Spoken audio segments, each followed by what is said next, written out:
On the flank of Mount Sabasio in Umbria, there is a town of rose-colored stone that seems to catch fire at sunset. It is called Assisi. Its houses climb in a steep file toward a fortress and spill down toward a wide plain, crossed by a road that runs to Perugia, the rival city on the far side of the river. This is where we have to arrive, but not the Assisi of the souvenir shops. We have to reach the living Assisi of 8 centuries ago, when carts of cloth, soldiers, lepers kept at a distance, and merchants counting freshly minted coins all pass through its narrow streets. We are somewhere around the year 1200. It is a world under strain. The towns of central Italy, the communes, are fighting each other and fighting within themselves. The old lords with the sword against the new rich who make their money from trade.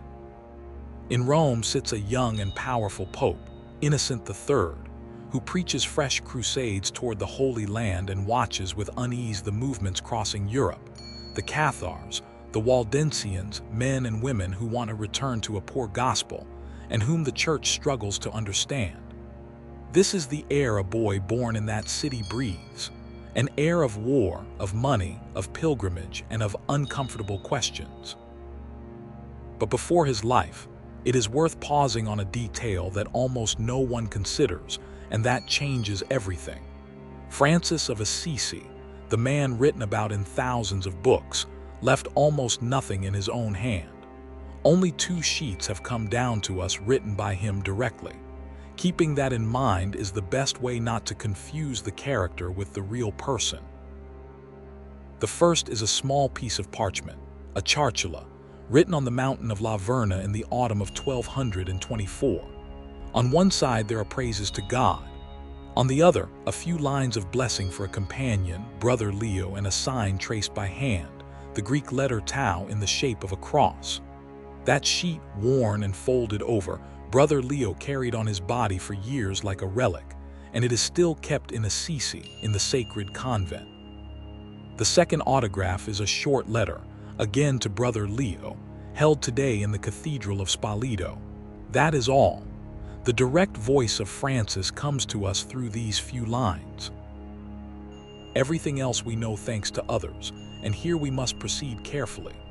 The first biography is written by a friar, Thomas of Celano, on the commission of Pope Gregory IX for the canonization, around 1228, just 2 years after the death. Years later, toward 1247, the same Thomas writes a second life, gathering the memories of the companions who had known Francis in person. Then, around 1263, a great theologian, Bonaventure of Bagnorgio, writes the biography that becomes the official one of the order. And here something happens that few people know. In 1266, a chapter of the friars, gathered in Paris, orders the older lives to be destroyed, so that only one would remain. Because of this, some testimonies of the first companions came close to vanishing, and were found again only many centuries later, hidden away in libraries. There is, finally, the book everyone has in mind when they think of Francis, The Little Flowers. They are delightful tales, The Wolf of Gubbio, The Bird's Perfect Joy. But The Little Flowers are late, a translation into the common tongue of a Latin text composed more than a century after the saint's death, toward the end of the 1300s. They are devotion and poetry, not chronicle. Beautiful, but not documents. Mistaking them for history is the first error to avoid. So here is the road of this account. We will walk where the facts have left verifiable traces, places we can still point to on a map, dates fixed by papal bulls and by chronicles, friendships with names and surnames, and the words Francis truly wrote.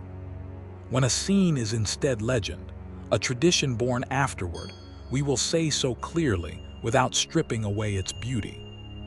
Because the surprising thing is exactly this. The documented Francis, the one you can follow step by step, is more restless, more concrete, and more modern than the postcard we have been handed. In the next chapter, we go back to the beginning, to the Assisi of 1182, inside the house of a cloth merchant named Pietro di Bernardone, to discover where the child came from and why even his name hides a story.